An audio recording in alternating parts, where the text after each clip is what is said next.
This is the second episode of Assault. And it started out with the contract signing between Rampage and Samoa Joe for the first fight. It was supposed to happen on last episode of Assault, obviously, you know, that interruption by the Cruel Coalition, and they went and they haven't been seen since. So of course, both Rampage and Samoa Joe signed the contract, and then before the segment's over, Von Creed of all people comes out, and he comes out, goes on a rant, saying that he's pissed that Rampage gets a, you know, is even in the UWA. Yes, it's a very overdue rant from Von Creed. You know, Von Creed basically says it's a shame that Rampage is in UWA because, one, he's not even a wrestler, he's a mixed martial artist, and he shouldn't be representing the UWA. It should be, you know, it should be myself, Von Creed, the one-man nation, the best wrestler in the entire world, facing Samoa Joe, you know, in the main event at, you know, at Love at First Fight. And of course, Von Creed all pissed off because he didn't, you know, he didn't win this he didn't win the Square vs. Square match to become the number contender at Pandemonium. And, you know, Von Creed going on the record saying he can beat both Rampage and Samoa Joe because he's talking trash. And then we went back to a promo with the Mythbusters. Haven't seen them in a while. The Mythbusters went on and challenged the Monsters of Destruction to a title shot to the tag team titles here tonight, and the Monsters of Destruction actually agreed. So later tonight we'll have a tag team match between the Mythbusters and the Monsters of Destruction for the titles.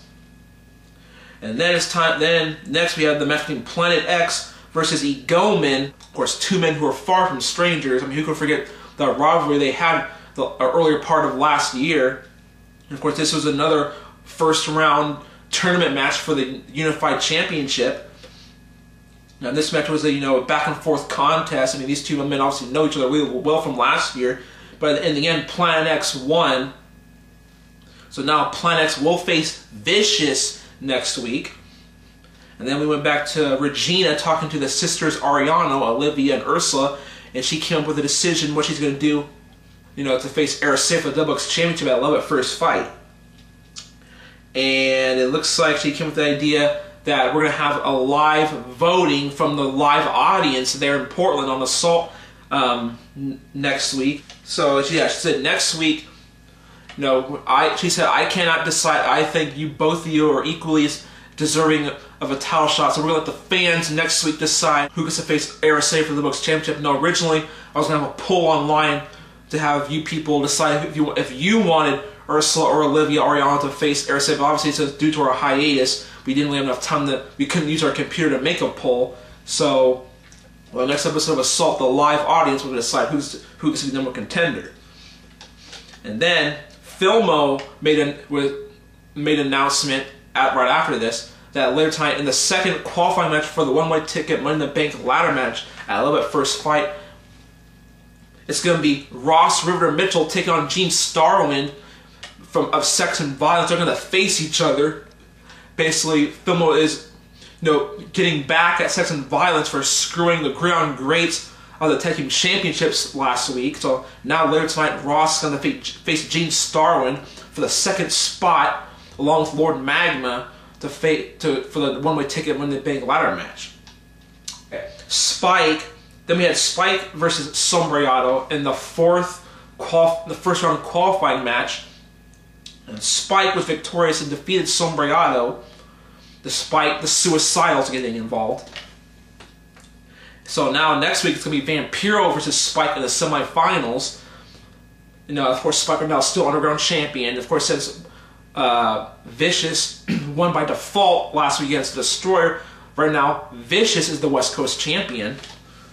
And after that, we went to Stacey Hardy going into her locker room and basically saying that after what happened last week, after Laura Hardy screwed me on that tag team match, I want to get my revenge on Laura Hardy finally. So Stacey Hardy went to Regina and said, the upside to not winning the double Square vs. Square match is I don't have to wait till Pandemonium to have a shot at the Women's Championship. So Stacey Hardy was, of course, you know, said that she wants a shot at the Women's title at Love at First Fight. And of course, Regina basically is definitely not going to allow that, you know, because she wants to keep the title on Laura Hardy for whatever reason. So Stacey Hardy basically said, you know, I know you don't want me to be women's champion. I know you're not going to give me a shot that easily. I want you to put me through the intimate match, most evil, most diabolical match conceivable. I want you to put me in the match that the odds are so stacked against me, then I'll do it. I don't care whatever it takes to become the one contender. And if I lose, then I will agree to. Then I will not be on the card at Pandemonium this year if she loses. So Regina came up to accepted the offer, and she came up with the idea that she's going to Stacey Hardy is going to face both members of Au Natural, Andorra and Gemini, and Regina herself. Been almost more than a year since she's been in the ring, against Stacey Hardy. And if Stacey Hardy wins, then she'll face Laura Hardy for the Women's Championship at Love at First Fight. But if Stacey Hardy loses, then she will not be participating in this year's Pandemonium. Okay, and then we had a match between Mona Loca and Athena, and right as the match started, just like what happened last week, out of no reason, Sombrero and the Suicides attacked both Mona Loca and Athena and destroyed them for no damn reason whatsoever. And right after that, after they eliminated both Mona Loca and Athena, yeah, it's very heinous of those three to do that. They cut this promo saying, you know, they're doing this for their leader, Reginald Von Killingsworth. That despite Reginald Von Killingsworth not being in UWA, they're still taking orders from him outside of UWA, because they work for Reginald Von Killingsworth outside of UWA as well. They want to continue this cruel coalition takeover in the name of Reginald, even though he's not in UWA. And then right after that, Egoman and Gunter Wolf of Fighters by Nature came out to the ring and said, I've had enough of this bullshit. When will you guys ever stop? When will you guys ever leave us alone? We've taken care of you guys before. When will you guys stop? And that's basically what they said, and they challenged them to a match at Love at First Fight. Gunter Wolf challenged Sombrero, challenged him to a match at Love at First Fight, and then Filmo came out and said this match is going to be a right to fight match. Basically what a right to fight match is, it's a no disqualification match where there's no pinfalls, only you can win by submission or knockout.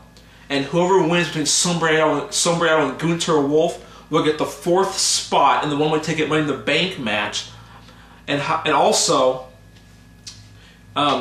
whoever wins, the winning team gets to be the number one contenders for the tag team championships against either the Monsters of Destruction or the Mythbusters, whoever wins later tonight. And also, speaking of that, up next was the Mythbusters against the Monsters of Destruction. This match went very back and forth. You know, the Mythbusters did put up a good effort, but in the end, they could not combat the strength and the capabilities of the Monsters of Destruction. And the Monsters of Destruction are still UWA Tag Team Champions after defeating the Mythbusters. And then once again, we had another backstage segment between Mona Loca and Aaron Emily, where Aaron Emily basically went on and started making fun of Mona Loca over saying, yeah, just like how we all know you are, Mona Loca, like to get taken from behind by guys and get destroyed by men or whatever. And then Mona Loca basically said that Regina just told me that at Love at First Fight, I'm going to have a match against you, Aaron, at Love at First Fight, and whoever wins will get to be the number one contender for the XX Championship after whoever wins between Araceli and one of the Ariano sisters. So obviously, XX Championship implications in this match between Mona Loca and Aaron Emily announced for Love at First Fight. And then we had Gene Starwind versus Ross Riveter Mitchell for the 3rd spot in the one-way ticket Money in the Bank ladder match at Love at First Fight. Now in this match, Ross Riveter Mitchell was victorious. He put his feet on the ropes and did a cheating pin and also got a handful of tights on Ross Riveter Mitchell, or excuse me, on Gene Starwind. So Ross was victorious by defeating Gene Starwind by cheating. Of course, Gene Starwind was pissed off. These two got into a big scrape themselves after the match. It took several referees to break them up, and surprisingly, they were able to, you know, break up the two of them from going at it. So obviously, the team of sex and violence is, you know, kind of iffy right now. Both of Ross and Gene Starwind not really seeing eye to eye right now, especially after that match. And then we went backstage with Coco and Mickie James basically is talking about their wedding with Jeff at Love at First Fight. And Coco asked Mickie James to be her maid of honor, and she obviously agreed. Then we had the Stacey Hardy handicap match where she fought Andorra, Gemini, and Regina. And despite Laura Hardy's, predictable interference, Blue Angel, actually, or excuse me, now going by Angelinas, actually assisted Stacey Hardy, preventing Laura Hardy from getting involved in the match after she came out. So, and Stacey Hardy was able to defeat all three of them, Regina and both members of Onat Sherelle. So now the first fight is going to be Stacey Hardy one-on-one against Laura Hardy for the Women's Championship. Laura Hardy versus Stacey Hardy, the sisters going at it, finally, once again, for the Women's Championship at Love at First Fight. And then it went backstage to Pink Angel and the Enforcer. And of course, Pink Angel being pissed off how she's left out of the Women's Championship match at Love at First Fight. And she's basically begging the Enforcer to do something, to talk to Regina